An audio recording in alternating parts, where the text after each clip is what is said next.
Welcome, ladies and gentlemen. This is a Marines Disquisition, and we're heard live around the world on Wind Talkers Radio Network and off the Internet with the compliments of Blog Talk Radio worldwide.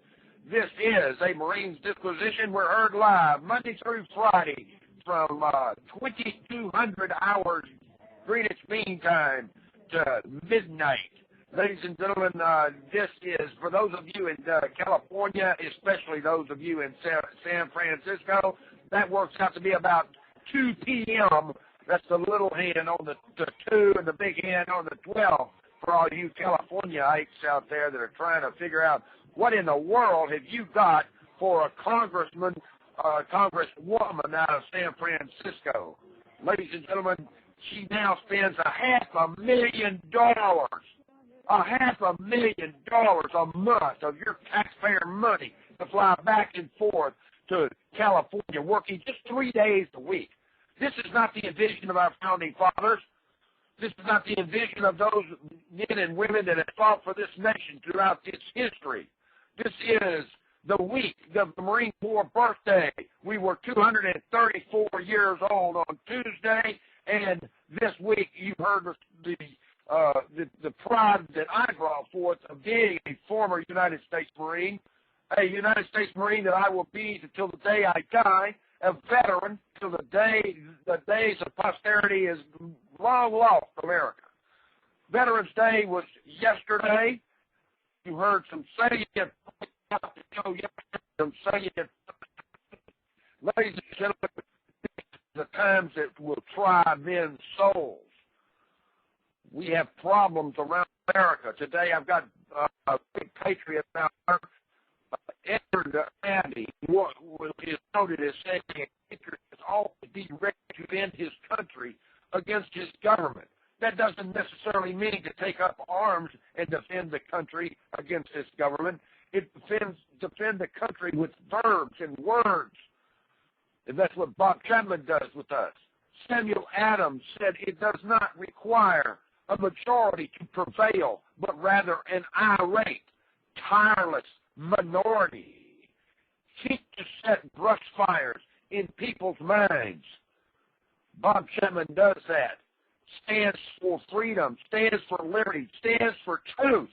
His website is the 3 W's, theinternationalforecaster.com.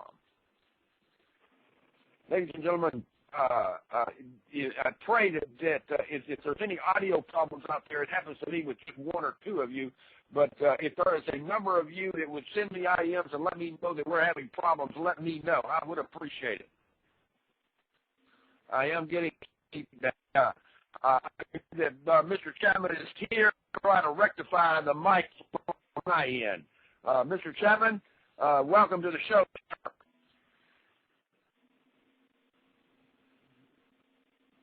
Mr. Chapman is not there.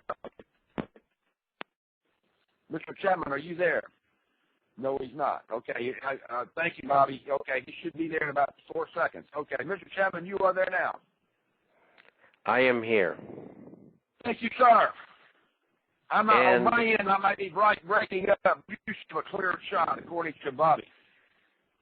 Yeah, you're cutting out pretty fiercely. Okay. We're trying to rectify that problem. You go ahead, sir, with your input for today, sir. Well, we had an interesting week. Gold did quite well, made about $42 on the week, and then it gave back about 23% of it, and that's okay. There's nothing wrong with that. Gold continues to move up.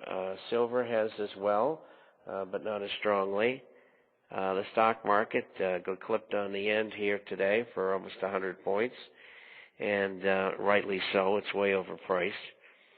And one of these days it's going to go down and people are not going to be very happy. I see that the Secretary of the Treasury, Mr. Geithner, is trying to, again, get the Chinese to increase the value of their currency. And, of course, they don't want to do that because they want to export as much as they can. But at the same time, they hurt the American economy by not keeping their currency at a higher level. And they're not the only ones doing it. Every currency in the world, every country in the world is manipulating their currencies. And that's why we need tariffs, to stop them from doing that. Because when you have tariffs, you can say, well, the product that you got that you sent here for $1 is equal to what our production costs are at $1 as well. But you're subsidizing your currency by making it go down. So we figure that you're making your currency 25% cheaper than it should be. So you will pay us 25 cents on every item in that group that you're manufacturing to send into the United States. It's as simple as that. And, you know, these accountants know how to do that. I know how to do that. And I think that it's something that America should do. Recently, they put tariffs on Chinese steel and tires, and I think there's going to be a lot more before this is over with.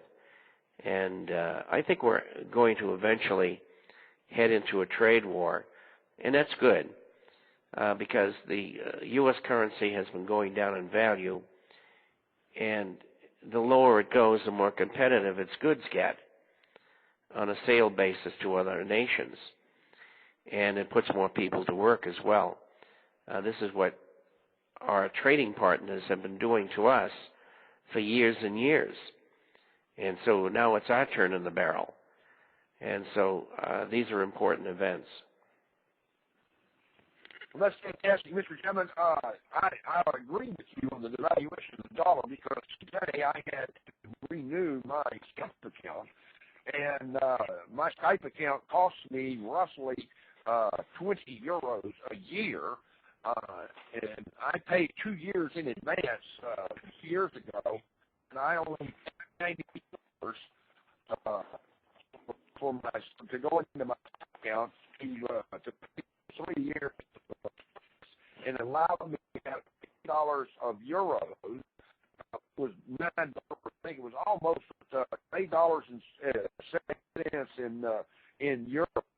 And today I can buy 20 euros, and in that 20 euros cost me somewhere in the neighborhood of about $32.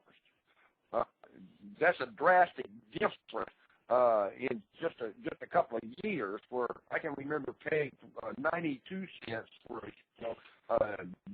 when I first got on Windtalker's radio network. Well, I hate to tell you this, but I couldn't understand much of what you were saying because you continue to cut out quite frequently, you know, every 2 or 3 seconds. Okay, well, we're working on it, Mr. Chapman. Obviously, we've got a serious problem here on my mic end, and we're trying to rectify that problem. I don't know what I can't see the question, but the questions, some of the questions out there, if I can make this out, is can you give a respect on how people that are selling their trees off their land here in the States, and those trees are being bought and sold to China, and why they're getting raped over the coals because they're not getting top dollar for their trees?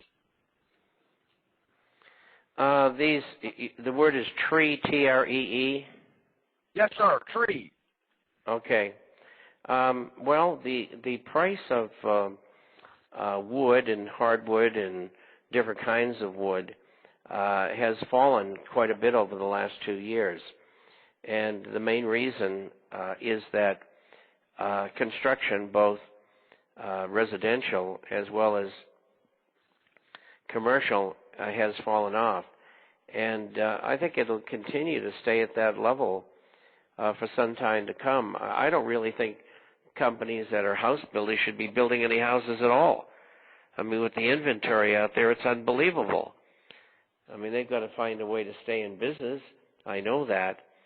But by building homes, when you get millions of homes available for sale, I don't think that's a very good idea.